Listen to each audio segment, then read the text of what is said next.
میں بات کر رہا تھا نسبت کے حوالے سے۔ اگر مصطفیٰ کی نسبت مکے کے ساتھ ہو جائے تو رب اس کی قسمیں کھاتا ہے۔ سبحان اللہ۔ ابو بکر و عمر کے ساتھ ہو تو مجھے بتاؤ وہ کتنی شان والی ہے۔ سبحان اللہ۔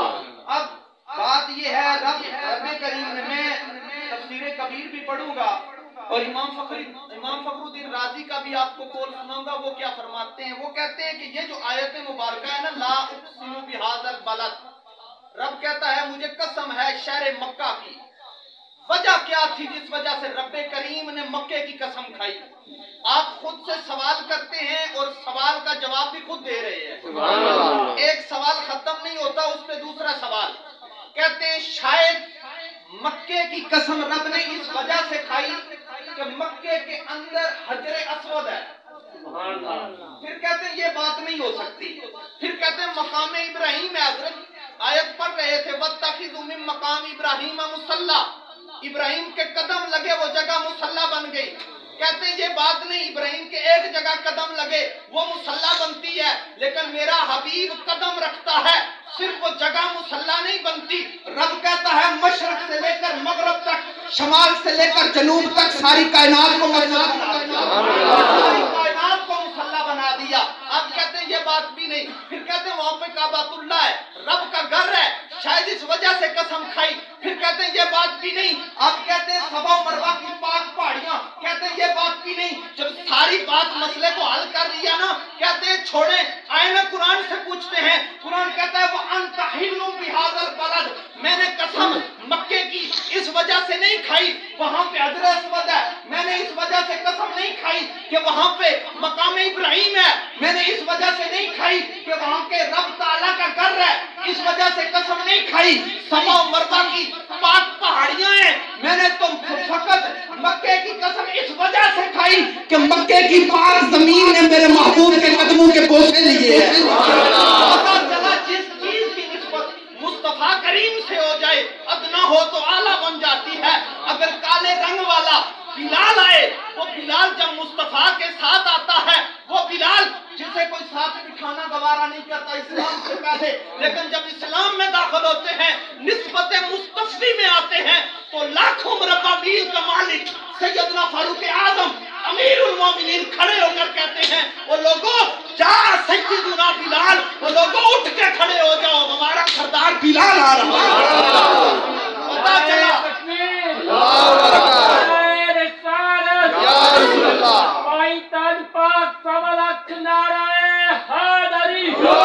نعرہ تحقیق، نعرہ تحقیق، نعرہ تحقیق، نعرہ حیدری۔ ضرورت ہے آپ نے بھی نعرہ تحقیق کو بھی یاد کر لیں۔ آج یہاں پر میں نے دیکھا ہے، یہ یہاں کی بات نہیں کر رہا، اکثر ہوتا ہے اس طرح جی کہ نعرہ حیدری تو لگایا جاتا ہے لیکن نعرہ تحقیق نہیں لگایا جاتا۔ مجھے بتائیں نعرہ تحقیق میں مولا مرتضیٰ آتے ہیں یا نہیں آتے؟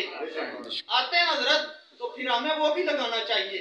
اس میں تو ابو بکر بھی آتے ہیں، عمر بھی آتے ہیں، عثمان بھی آتے ہیں، دو حضور کے سسر ہیں، دو داماد ہیں، دونوں کی شان برابر ہے۔ اس لیے یہ بھی نعرہ لگایا کرے۔ تو میں بات کر رہا تھا نسبت مصطفیٰ کی۔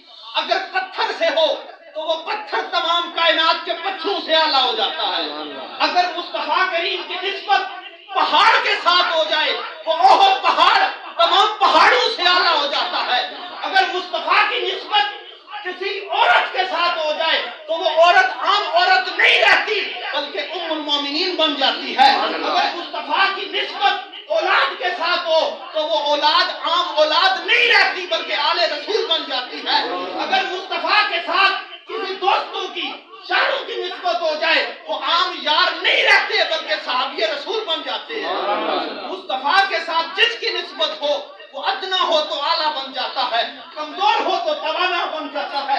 عزیزان گرامی قدر، تو یاد رکھنا ہم مصطفیٰ کریم کی ہر نسبت کا حیا کرنے والے ہیں، اسی لیے ہمیں اہل سنت والجماعت کہا جاتا ہے۔ سبحان اللہ۔ حضرت صاحب اصلاح فرمائیں کہ اگر غلط کہہ رہا ہوں تو یاد رکھنا کہ آج آپ مجھے یہ بتائیں کہ فتنے کا دور ہے یا نہیں ہے؟ سب سے زیادہ اس دور میں فتنے اٹھے۔ کسی نے 4 یاروں کی جو یہ نعرہ ہے اس پر حملہ کیا، کسی نے فضیلت شیخین پر حملہ کیا، کسی نے صحابی رسول امیر معاویہ کی شان پہ حملہ کیا، اور معاذ اللہ ایسے ایسے معنی ایجاد کیے کہ معاذ اللہ اگر بندہ سنے تو بندہ حیران رہ جاتا ہے، یار مسلمانی ہوتی تو کبھی بھی ایسے جملے نہ کہے جاتے۔ اور ہمارا یہ وتیرہ بن گیا ہے کہ جو صحابی رسول پہ بکواس کرتے ہیں ہم انہیں اپنی محفل کے اندر بلا لیتے ہیں۔ یہ لمحہ فکریہ ہے کہ جو حضور کے یاروں کا حیا نہیں کرتے ہم انہیں سٹیج پہ کھڑا کر کے، ہمارا سٹیج، ہمارے پیسے، ہماری کرسیاں، ہمارے انتظامی معاملات، لیکن یہاں کھڑے ہو کر روافض کا عقیدہ بیان ہو رہا ہوتا ہے۔ یہ دعوت فکر ہے۔ یاد رکھنا قبر میں، اور علماء کا اس چیز پر اتفاق ہے، حضرت بھی بیٹھے ہوئے ہیں، سیاستہ شریف کی کتب کے اندر ایک سوال آتا ہے، وہ کیا ہے؟ حضور کے بارے میں پوچھا جائے گا، وہ بتائی سونی ہستی کے بارے میں کیا کہا کرتا تھا؟ تو پتہ چلا قبر کے اندر عمل نہیں پوچھے جائیں گے، قبر میں جو پہلا سوال ہوگا وہ عقیدے کے متعلق ہوگا۔ اگر دنیا میں رہ کر حضور کی آل یا اصحاب پہ بونکا کرتا تھا تو کبھی بھی وہاں سرخرو نہیں ہوگا۔ سرخرو وہی ہوگا جو نبی کے صحابہ کا بھی نوکر ہوگا، نبی کی آل کا بھی نوکر ہوگا، نبی کی ازواج کا بھی نوکر ہوگا، نبی کی بنات کا بھی نوکر ہوگا۔ آج کسی نے کہا جی ایک بیٹی ہے، تین کی نفی کر دی، جو سیدہ کی شان ہے وہ ورال ورا ہے۔ ایک روایت کے اندر بدعت منی اور ایک کے اندر بدعت منی، دونوں طرف سے حضرت علماء پڑھتے ہیں کہ جگر کا ٹکڑا ہے۔ تو مجھے بتائیں اس سے بڑی شان کیا ہے؟ اذا دخلت فاطمہ تقام علیہ، یار ترمذی ہے، جب سیدہ اندر آتی تو حضور استقبال کے لیے کھڑے ہو جاتے، اور جن کے لیے ساری کائنات کھڑی ہو اسے محمد رسول اللہ کہتے ہیں، اور جس کے لیے خود آقا کھڑے ہو اسے سیدہ خاتون جنت کہتے ہیں۔ نعرہ رسالت، نعرہ حیدری، جن کے لیے میرے حضور کھڑے ہو جائیں اسے سیدہ خاتون جنت کہتے ہیں۔ لیکن اس کا قطعی یہ مطلب نہیں ہے، قطعی یہ مطلب نہیں ہے کہ آپ باقی تین کا انکار کر دیں۔ اگر باقی تینوں کا انکار کریں گے تو پھر اپنے ایمان کو دیکھو کہ تیرا ایمان کے اندر کوئی خرابی ہے۔ اگر خرابی نہ ہوتی تو کبھی بھی ایسی بات نہ کرتا۔ قبر میں پوچھا جائے گا اس سونی ہستی کے بارے میں کیا کہا کرتا تھا۔